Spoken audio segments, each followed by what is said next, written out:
कृष्ण। गीता अमृत में आप सभी का स्वागत है। तो हम आ गए हैं भगवत गीता अध्याय 14 श्लोक क्रमांक 3। हम देखते हैं किस प्रकार भगवान कृष्ण ने बताया कि हे अर्जुन, तुम इन 3 गुणों को जान लोगे तो मेरे साथ धर्म को प्राप्त करोगे, मेरी नेचर को प्राप्त करोगे। और सिर्फ तुम ही नहीं, तुमसे पहले बड़े बड़े ऋषि मुनि इस ज्ञान की शरण ग्रहण करके मेरे धाम में आ चुके हैं। और ज्ञान की इसी श्रृंखला को भगवान इस श्लोक में आगे बढ़ाते हैं। तो भगवत गीता अध्याय 14 श्लोक क्रमांक 3 भगवान कृष्ण कहते हैं, मम योनि महद्रम तस्मिन् गर्भम दधाम्यहम् संभव सर्वभूतानां ततो भवति भारत। भगवान कृष्ण कहते हैं, हे भरत पुत्र, ब्रह्म नामक समग्र भौतिक वस्तु जन्म का स्रोत है और मैं इसी ब्रह्म को गर्भस्थ करता हूँ, जिससे समस्त जीवों का जन्म संभव होता है।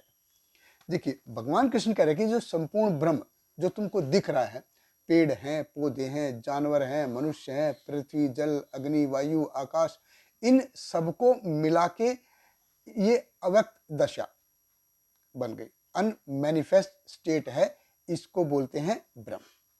तो जैसे हम देखते हैं घर में हम जैसे बिरयानी बनाते हैं, तो बिरयानी के लिए चावल, सब्जी, खड़े मसाले, दूध, ड्राई फ्रूट, जो भी कुछ सामान हम मार्केट से लेके आते हैं या घर में होता है, वो हो गया इस बिरयानी का ब्रह्म।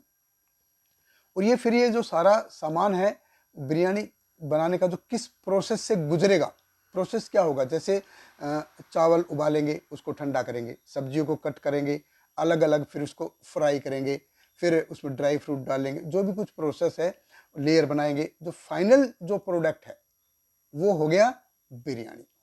तो उसी प्रकार जो पंच महाभूत हैं, पृथ्वी, जल, अग्नि, वायु, आकाश, 5 कर्म इंद्रियां हैं, 5 ज्ञान इंद्रियां हैं, इन सबको मिला के ये हो गया ब्रह्म।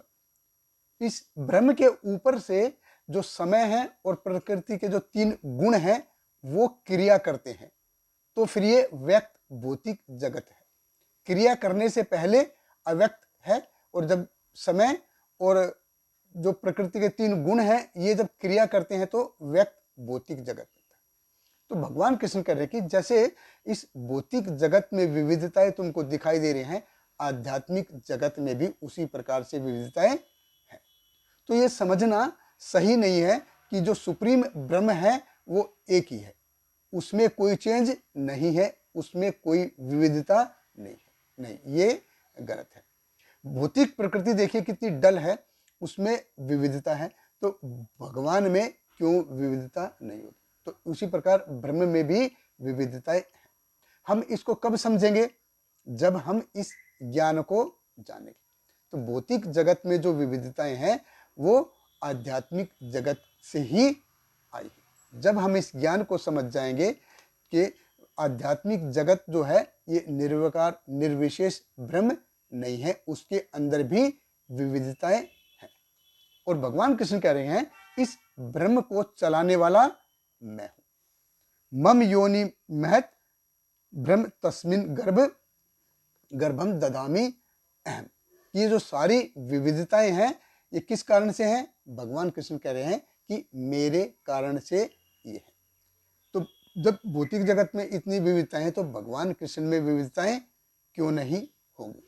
तो देखिए, अगर मेरे पास 10 रुपये का नोट नहीं है तो मैं किसी को 10 रुपये कैसे दे सकता हूं, मैं दे ही नहीं सकता, ये पॉसिबल नहीं है। तो जब तक भगवान में विविधता नहीं है, भौतिक जगत में विविधताएं नहीं हो सकती। भगवान में विविधताएं हैं, इसीलिए भौतिक जगत में विविधताएं हैं। लेकिन मेरे माता पिता मनुष्य थे, इसलिए मैं मनुष्य बना। कोई कुत्ता बिल्ली है, उसके बच्चे भी कुत्ता बिल्ली ही बनेंगे, ये स्वाभाविक है, नेचुरल है।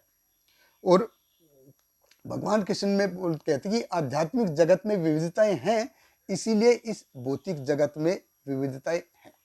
इस ज्ञान को हम समझेंगे कैसे, भगवान कृष्ण कह रहे हैं, संभव सर्वभूतानां ततो भवति भारत, कि सारी विविधताएं किससे आ रही हैं, मुझसे आ रही हैं। तो जब आप इस ज्ञान को समझेंगे तब आप समझेंगे कि मुझ में भी विविधताएं हैं। देखिए हम हैं, हम एक ही चीज खाना पसंद नहीं करते, एक ही जगह जाना पसंद नहीं करते, एक ही बात करना पसंद नहीं करते, एक ही पिक्चर देखना पसंद नहीं करते। तो हम हैं, हमको वैरायटी चाहिए, हम वैरायटी पसंद करते हैं। तो भगवान कृष्ण क्यों वैरायटी पसंद नहीं करते? भगवान कृष्ण में भी वैरायटी चाहिए। तो भगवान कृष्ण कह रहे हैं कि ये जो विविधताएं देख रहे हो ये सारी मुझसे आ रही है, और इसको समझना यही ज्ञान है। बहुत बहुत धन्यवाद। हरे कृष्ण। श्रील प्रभुपाद की जय।